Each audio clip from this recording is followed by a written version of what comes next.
This is a LibriVox.org recording by Tim Sherman Chase. This recording is in the public domain. Thus Spake Zarathustra by Friedrich Nietzsche. Translated by Thomas Common. Part 3, Chapter 56. Old and New Tables. 1.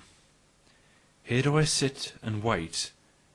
Old broken tables around me, and also new half-written tables. When cometh mine hour? The hour of my descent, of my down-going. For once more will I go unto men. For that hour do I now wait. For first must the signs come unto me that it is mine hour, namely, the laughing lion with a flock of doves. Meanwhile do I talk to myself, as one who hath time. No one telleth me anything new, so I telleth myself my own story. 2. When I came unto men, then I found them resting on an old infatuation. All of them thought they had long known what was good and bad for men. An old wearisome business seemed to them all discourse about virtue. And he who wished to sleep well spoke of good and bad ere retiring to rest. This solemnity I did disturb, when I taught that no one yet knoweth what is good and bad, unless it be the creating one. It is he, however, who createth man's goal, and giveth to the earth its meaning and its future. He only effecteth it that aught is good or bad. And I bade them upset their old academic chairs, and wherever that old infatuation sat, I bade them laugh at their great moralists, their saints, their poets, and their saviours. At their gloomy sages did I bid them laugh, and whoever hath sat admonishingly as a black scarecrow on the tree of life. On their great grave highway did I seat myself, and even beside the carrion and vultures, and I laughed at all their bygone and its mellow decaying glory. Verily, like the penitential preachers and fools, did I cry wrath and shame on all their greatness and smallness. Oh, that their best is so very small! Oh, that their worst is so very small! Thus did I laugh. Thus did my wise longing, born in the mountains, cry and laugh in me, a wild wisdom, verily, my great pinion-rustling longing.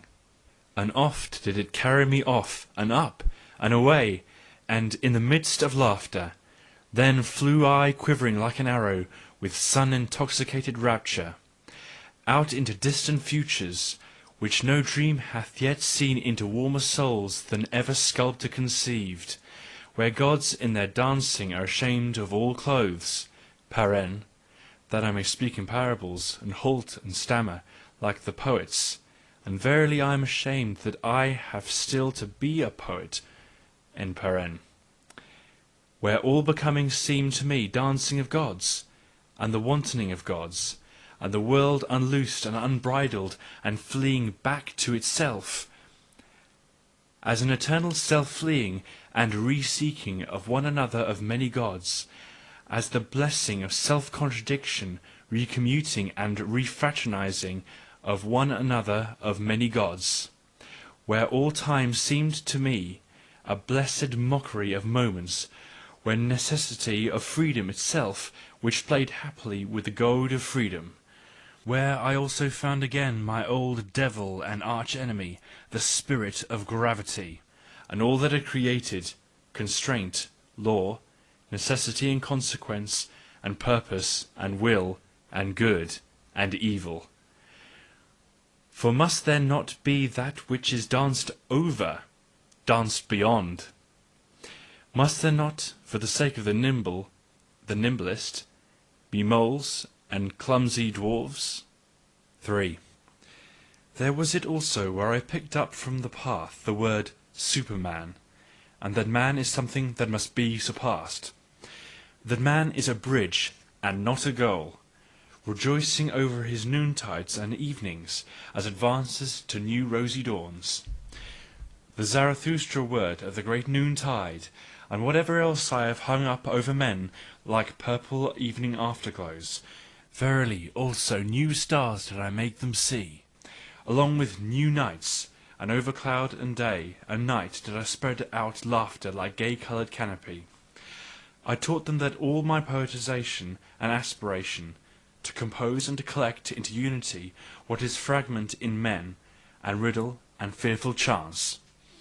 As composer, riddle reader, and redeemer of chance did I teach them to create the future, and all that hath been, to redeem by creating.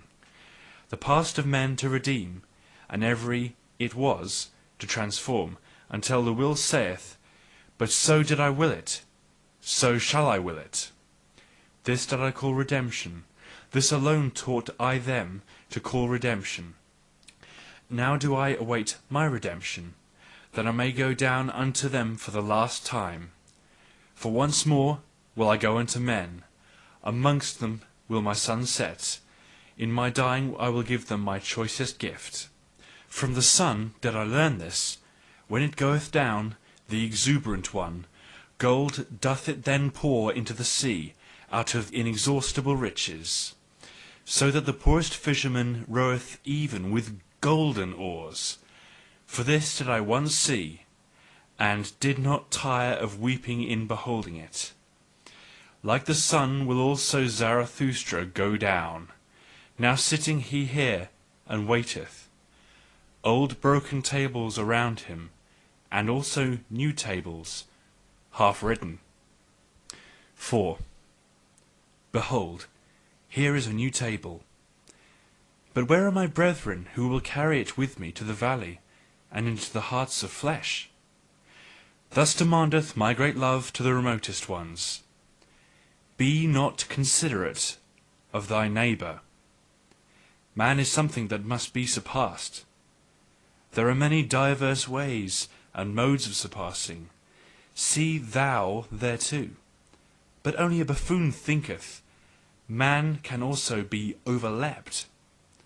Surpass thyself even in thy neighbour, and a right which thou canst seize upon shalt thou not allow to be given thee. What thou doest can no one do to thee again. Lo, there is no requital. He who cannot command himself shall obey, and many a one can command himself, but sorely lacketh self-obedience. 5. Thus wisheth the type of noble souls. They desire to have nothing gratuitously, least of all life. He who is of the populace wisheth to live gratuitously. We others, however, to whom life hath given itself, we are ever considering what we can best give in return. And verily, it is a noble dictum which saith, what life promiseth us, that promise will we keep to life. One should not wish enjoyment where one doth not contribute to the enjoyment, and one should not wish to enjoy. For enjoyment and innocence are the most bashful things, neither likes to be sought for. One should have them, but one should rather seek for guilt and pain. 6. O my brethren, he who is the firstling is ever sacrificed. Now, however, we are firstlings.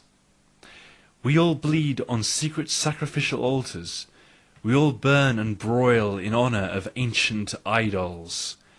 Our best is still young, this exciteth old palates. Our flesh is tender, our skin is only lamb's skin. How could we not excite old idol priests? In ourselves dwelleth he still, the old idol priest who broileth our best for his banquet. Ah, my brethren, how could firstlings fail to be sacrifices? But so wisheth our type, and I love those who do not wish to preserve themselves. The down-going ones do I love with mine entire love, for they go beyond. 7. To be true, that can few be, and he who can, will not. Least of all, however, can the good be true. O these good ones! Good men never speak the truth, for the spirit thus to be good is a malady. They yield, those good ones, they submit themselves. Their heart repeateth, their soul obeyeth. He, however, who obeyeth, doth not listen to himself. All that is called evil by the good must come together in order that one truth may be born. O my brethren, are ye also evil enough for this truth? The daring adventure, the prolonged distrust, the cruel nay, the tedium, the cutting into the quick, how seldom do these come together? Out of such seed, however, is truth produced. Beside the bad conscience hath hitherto grown all knowledge. Break up, ye discerning ones, the old tables. 8. When the water hath planks, when gangways and railings o'erspan the stream, verily, he is not believed who saith, all is in flux. But even the simpletons contradict him. What? Say the simpletons, all is in flux? Planks and railings are still over the stream. Over the stream all is stable, all the values of things, bridges and bearings, all good and evil, these are all stable. Cometh, however, the hard winter, the stream tamer. Then learn even the wittiest distrust, and verily, not only the simpletons then say, should not everything stand still? Fundamentally standeth everything still. That is an appropriate winter doctrine, good cheer for an unproductive period, a great comfort for winter sleepers and fireside lodgers. Fundamentally standeth everything still. But contrary thereto preacheth the thawing wind. The thawing wind, a bullock which is no ploughing bullock, a furious bullock, a destroyer, which with angry horns breaketh the ice. The ice, however, breaketh gangways. O my brethren, is not everything at present in flux? Have not all railings and gangways fallen into the water? Who would still hold on to good and evil? Woe to us! Hail to us! The thawing wind bloweth. Thus preacheth my brethren all through the streets. 9. There is an old illusion. It is called good and evil. Around soothsayers and astrologers hath hitherto revolved in orbit of this illusion. Once did one believe in soothsayers and astrologers, and therefore did one believe, everything is fate, thou shalt, for thou must. Then again one did distrust all soothsayers and astrologers, and therefore one did believe, everything is freedom, thou canst, for thou willest. O my brethren, concerning the stars and the future, there hath hitherto only been illusion, and not knowledge, and therefore, concerning good and evil, there hath hitherto only been illusion, and not knowledge. 10. Thou shalt not rob, thou shalt not slay. Such precepts were once called holy. Before them did one bow the knee and the head, and took off one's shoes. But I ask you, where hath there ever been better robbers and slayers in the world than such holy precepts? Is there not even in all life robbing and slaying? For such precepts to be called holy, was not truth itself thereby slain? Or was it a sermon of death that called holy what contradicted and dissuaded from life? O my brethren, break up for me the old tables. 11. It is my sympathy with all the past that I see it is abandoned to the favour, the spirit, and the madness of every generation that cometh, and reinterpreteth all that has been as its bridge. a great potentate might arise, an artful prodigy, who with approval and disapproval could strain and constrain all the past, until it became for him a bridge, a harbinger, a herald, and a cock-crowing. This, however, is the other danger, and mine other sympathy.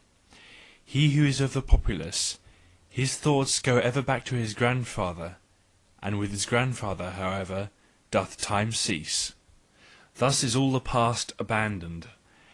For it might some day happen for the populace to become master, and drown all time in shallow waters. Therefore, O my brethren, a new nobility is needed, which shall be the adversary of all populace and potentate rule, and shall inscribe anew the word noble on new tables. For many noble ones are needed, and many kinds of noble ones, for a new nobility. Or, as one said in a parable, that is just divinity, that there are gods, but no God. 12. O my brethren, I consecrate you and point you to a new nobility. Ye shall become procreators and cultivators and sowers of the future. Verily not to a nobility which ye could purchase like traders with traders' gold. For little worth is all that hath its price. Let it not be your honour henceforth whence ye come, but whither ye go. Your will and your feet, which seek to surpass you, let those be your new honour. Verily, not that ye have served a prince, of what account a prince is now, nor that ye have become a bulwark to that which standeth, that it may stand more firmly, not that your family have become courtly at courts, and that ye have learned, gay-coloured like flamingos, to stand long hours in shallow pools. For the ability to stand is the merit of courtiers, and all courtiers believe that unto blessedness after death pertaineth permission to sit. Nor even that a spirit called holy led your forefathers into promised lands, which I did not praise.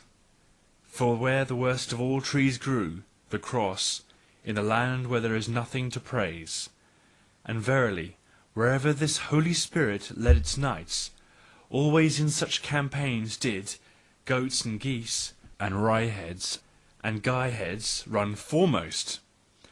O my brethren, not backward shall your nobility gaze, but outward. Exiles shall ye be from all fatherlands and forefatherlands. Your children's land shall ye love. Let this love be your new nobility, the undiscovered in the remotest seas. For it do I bid your sail search and search. Unto your children shall ye make amends for being the children of your fathers. All the past shall ye thus redeem. This new table do I place over you. 13. Why should one live? All is vain. To live, that is to thrash straw. To live, that is to burn oneself and not get warm. Such ancient babbling still passeth for wisdom. Because it is old, however, and smelleth mustily, therefore it is the more honoured. Even mould ennobleth. Children might thus speak. They shun the fire, because it hath burned them. There is much childishness in the old books of wisdom, and he who ever thrasheth straw, why should he be allowed to rail at thrashing? Such a fool one would have to muzzle. Such persons sit down to the table, and bring nothing with them, not even good hunger, and then do they rail, all is vain. But to eat and drink well, my brethren, is verily no vain art. Break up for me the tables of the never joyous ones. 14. To the clean all things are clean, thus say the people. I, however, say unto you, to the swine all things become swinish. Therefore preacheth the visionaries and bowed heads, whose hearts are also bowed down. The world itself is a filthy monster. For these are all unclean spirits, especially those, however, who have no peace or rest unless they see the world from the backside, the backworld's men. To those do I say it to the face, though it sound unpleasantly, the world resembleth man, in that it hath a backside. So much is true. There is in the world much filth, so much is true. But the world itself is not therefore a filthy monster. There is wisdom in the fact that much in the world smelleth badly. Loathing itself createth wings, and fountain divining powers. In the best there is still something to loathe, and in the best there is still something that must be surpassed. O my brethren, there is much wisdom in the fact that much filth is in the world. 15. Such sayings did I hear pious backworlds men speak to their consciences, and verily without wickedness or guile, although there is nothing more guileful in the world, or more wicked. Let the world be as it is, raise not a finger against it. Let whoever will choke and stab and skin and scrape the people, raise not a finger against it. Thereby we will learn to renounce the world. And thy own reason, this shalt thou thyself stifle and choke, for it is a reason of this world. Thereby wilt thou learn thyself to renounce the world. Shatter, shatter, O my brethren, those old tables of the pious. Tatter the maxims of the world maligners. 16. He who learneth much unlearneth all violent cravings, that do people now whisper to one another in all the dark lanes. Wisdom wearieth, nothing is worth while, thou shalt not crave. This new table found I hanging even in the public markets. Break up for me, O my brethren, break up also that new table. The weary o' the world put it up, and the preachers of death, and the jailer, for lo, it is also a sermon for slavery. Because they learn badly and not the best, and everything too early and everything too fast, because they ate badly, for thence hath returneth their ruined stomach. For a ruined stomach is their spirit, it persuadeth to death. For verily, my brethren, the spirit is a stomach. Life is a well of delight, but to him in whom the ruined stomach speaketh, the father of affliction, all fountains are poisoned. To discern, that is delight to the lion-willed. But he who hath become weary of himself merely willed, with him play all the waves. And such is always the nature of weak men, they lose themselves on their way. And at last asketh the weariest, why did we ever go on the way? All is indifferent. To them soundeth it pleasant to have preached in their ears, nothing is worth while, thou shalt not will. That, however, is a sermon for slavery.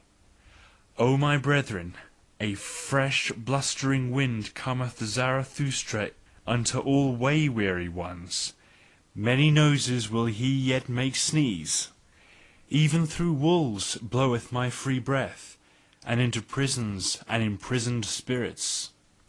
Willing emancipateth, for willing is creating, so do I teach, and only for creating shall ye learn.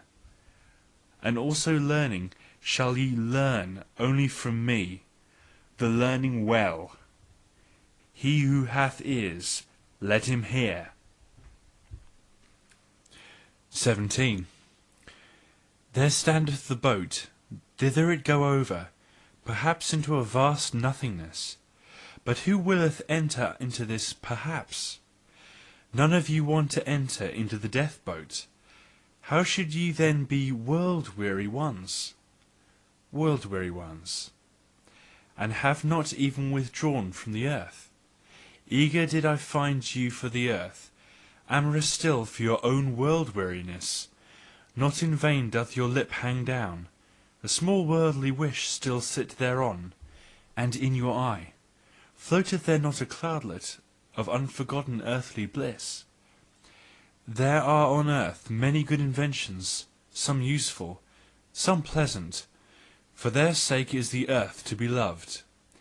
And many such good inventions there are, that they are like women's breasts, useful at the same time, and pleasant. Ye world-weary ones, however, ye earth-idlers, you shall one beat with stripes shall one again make you sprightly limbs. For if ye not be invalids, or decrepit creatures, of whom the earth is weary, then ye are sly sloths, or dainty, sneaking pleasure-cats. And if ye will not again run gaily, then shall ye pass away. To the incurable shall one not seek to be a physician: thus teacheth Zarathustra, so shall ye pass away. But more courage is needed to make an end than to make new verse: that do all physicians and poets know well. 18. O my brethren, there are tables which weariness framed, and tables which slothfulness framed, corrupt slothfulness. Although they speak similarly, they want to be heard differently. See this languishing one! Only a span breadth is he from his goal, but from weariness hath he lain down obstinately in the dust, this brave one. From weariness yawneth he at the path, at the earth, at the goal, and at himself. Not a step further will he go, this brave one. Now goeth the sun upon him, and the dogs lick at his sweat, but he lieth there in his obstinacy, and preferreth to languish. A span breadth from his goal to languish! Verily, ye will have to drag him into his heaven by the hair of his head, this hero. Better still that ye let him lie where he hath lain down, that sleep may come unto him, the comforter, with cool pattering rain. Let him lie, until of his own accord he awakeneth, until his own accord he repudiate all weariness, and what weariness hath taught through him. Only, my brethren, see that ye scare the dogs away from him, the idle skulkers, and all swarming vermin. All the swarming vermin of the cultured, that feast on the sweat of every hero. 19. I form circles around me in holy boundaries. Ever fewer ascend with me ever higher mountains. I build mountain ranges out of ever holier mountains. But wherever ye would ascend with me, O my brethren, take care lest a parasite ascend with you. A parasite, that is a reptile, a creeping, cringing reptile, that trieth to fatten on your infirm and sore places. And this is its art: it divineth where ascending souls weary. In your trouble and dejection, in your sensitive modesty, doth it build its loathsome nest. Where the strong are weak, where the noble are all too gentle, there buildeth its loathsome nest. The parasite liveth where the great have small sore places. Where is the highest of all species of being, and what is the lowest? The parasite is the lowest species. He, however, who is of the highest species, feedeth most parasites. For the soul which hath the longest ladder, and can go deepest down, how could there fail to be the most parasites upon it? The most comprehensive soul, which can run and stray, and rove furthest in itself, the most necessary soul, which out of joy flingeth itself into chance, the soul in being, which plungeth into becoming, the possessing soul, which seeketh to attain desire and longing, the soul fleeth from itself, from overtaking itself in the widest circuit, the wisest soul, unto which folly speaketh most sweetly, the soul most self-loving, in which all things have their current and countercurrent, their ebb and their flow. Oh, how could the loftiest soul fail to have the worst parasites? 20. O my brethren, am I then cruel? But I say, what falleth, that shall one also push. Everything of today, it falleth, it decayeth. Who would preserve it? But I wish also to push it. Know ye the delight which rolleth stones into precipitous depths? Those men of today, just see how they roll into my depths. A prelude am I to better players, O my brethren, an example. Do according to my example. And him who ye do not teach to fly, teach, I pray you, to fall faster. 21. I love the brave, but it is not enough to be a swordsman. One must also know whereon to use swordsmanship. And often it is greater bravery to keep quiet and pass by, than thereby one may reserve oneself for a worthier foe. You shall only have foes to be hated, but not foes to be despised. You must be proud of your foes, thus I have already taught. For the worthy foe, O my brethren, ye shall reserve yourselves. Therefore must ye pass by many a one, especially many of the rabble, who din your ears with noise about people and peoples. Keep your eye clear of their for and against. There is there much right, much wrong. He you look upon become wroth. Therein viewing, they are the same thing. Therefore depart into the forests, and lay your sword to sleep. Go your ways, and let the people and peoples go theirs. Gloomy ways, verily, on which not a single hope glinteth any more. Let there the trader rule. Where all that still glittereth is traders' gold. It is the time of kings no longer. That which now calleth itself the people is unworthy of kings. See how these people themselves now do just like the traders. They pick up the smallest advantage out of all kinds of rubbish. They lay lures for one another. They lure things out of one another, that they call good neighbourliness. O blessed remote period, when a people said to itself, I will be master over peoples. For my brethren, the best to rule, the best also willeth to rule. And where the teaching is different, there the best is lacking. 22. If they had bread for nothing, alas, for what would they cry? Their maintainment, that is their true entertainment, and they shall have it hard. Beasts of prey are they, in their working, there is even plundering. In their earning, there is even overreaching. Therefore they shall have it hard. Better beasts of prey shall they become, subtler, cleverer, more man-like, for man is the best beast of prey. All the animals hath man already robbed of their virtues. That is why, of all animals, it hath been hardest for man. Only the birds are still beyond him. And if man should yet learn to fly, alas, to what height would his rapacity fly? 23. Thus would I have man and woman, fit for war the one, fit for modernity the other, both, however, fit for dancing with head and legs. And lost be the day to us in which a measure hath not been danced, and false be every truth which hath not laughter along with it. 24. Your marriage arranging, see that it be not a bad arranging. Ye have arranged too hastily, so there followeth therefrom marriage breaking, and better marriage breaking than marriage bending, marriage lying. Thus spake a woman unto me. Indeed, I broke the marriage, but first did the marriage break me.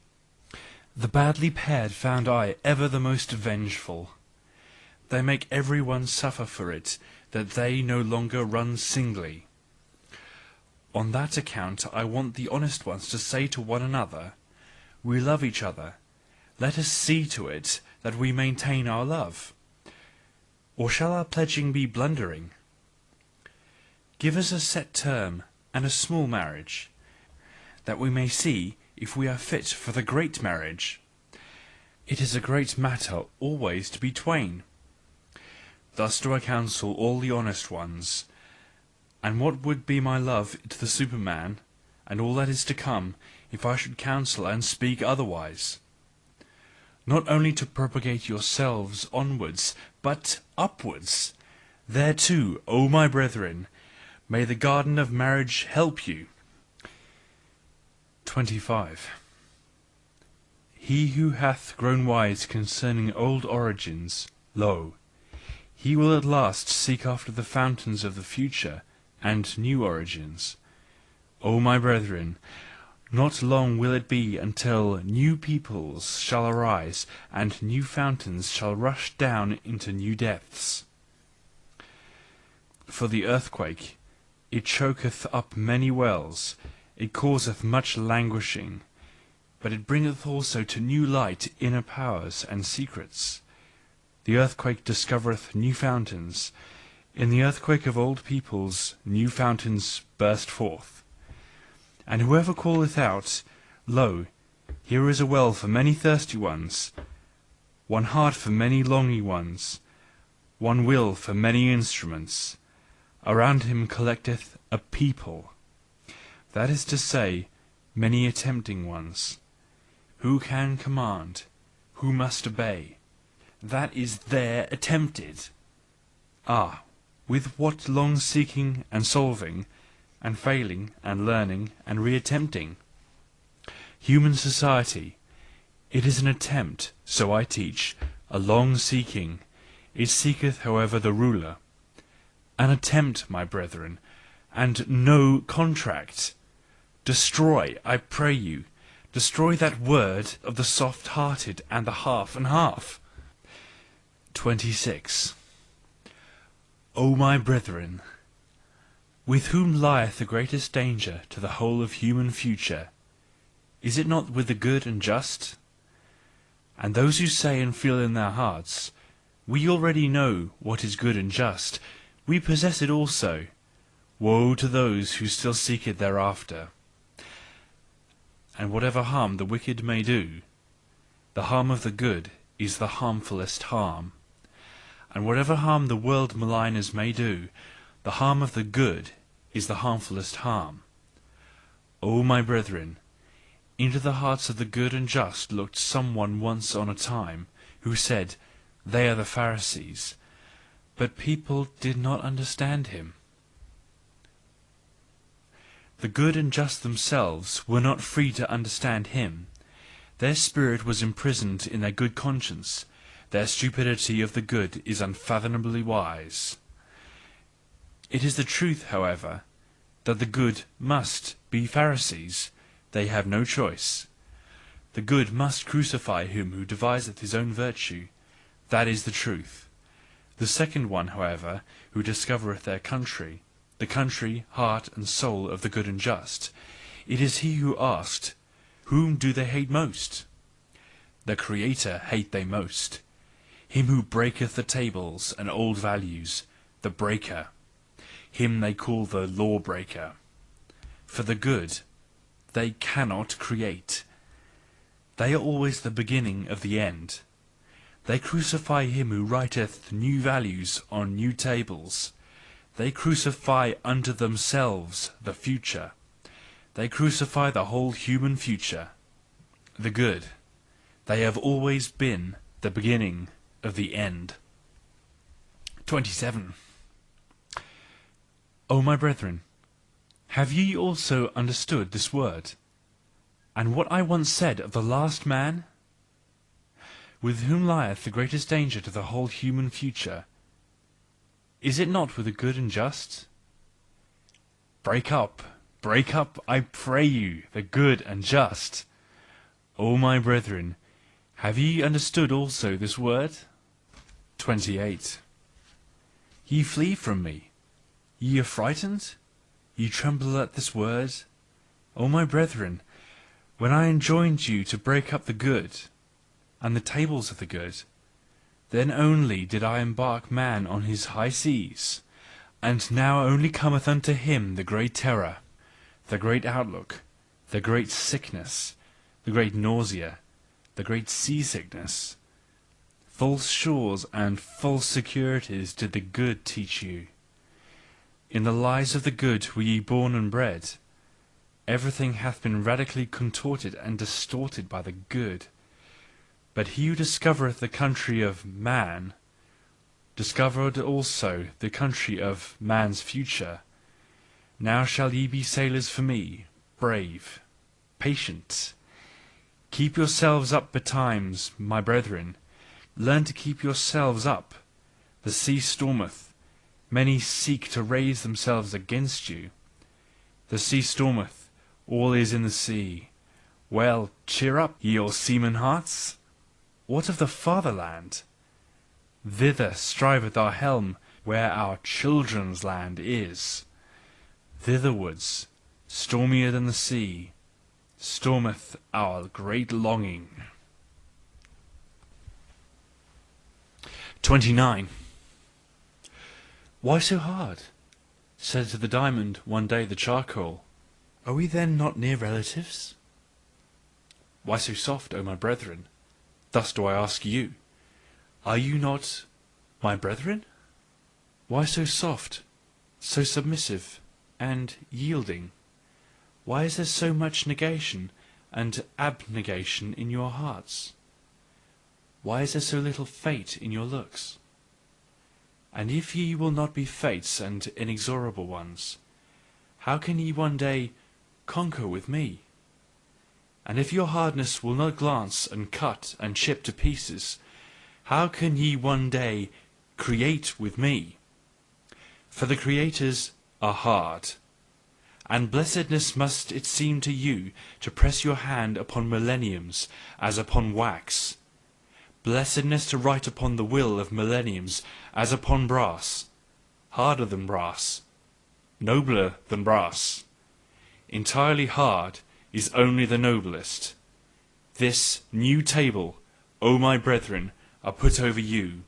Become hard. 30. O thou, my will, thou change of every need, my needfulness, preserve me from all small victories. Thou fatest my soul, which I call fate, thou in me, over me, preserve and spare me for one great fate. And thy last greatness, my will, spare it for thy last, that thou mayest be inexorable in thy victory. Ah, who had not succumbed to his victory? Ah, whose eye had not bedimmed in this intoxicating twilight? Ah, whose foot hath not faltered and forgotten in victory how to stand? That I may one day be ready and ripe for one great noontide, ready and ripe like the glowing ore, the lightning-bearing cloud, the swelling milk udder. Ready for myself and for my most hidden will, a bow eager for its arrow, an arrow eager for its star, a star ready and ripe in its noontide, glowing, pierced, blessed by annihilating sun arrows, a sun itself and an inexorable sun will, ready for annihilation in victory. O will, thou change of every need, my needfulness, spare me for one great victory. Thus spake Zarathustra. End of Part 3, Chapter 56, Old and New Tables. Read and recorded by Tim Shearman Chase in April 2008.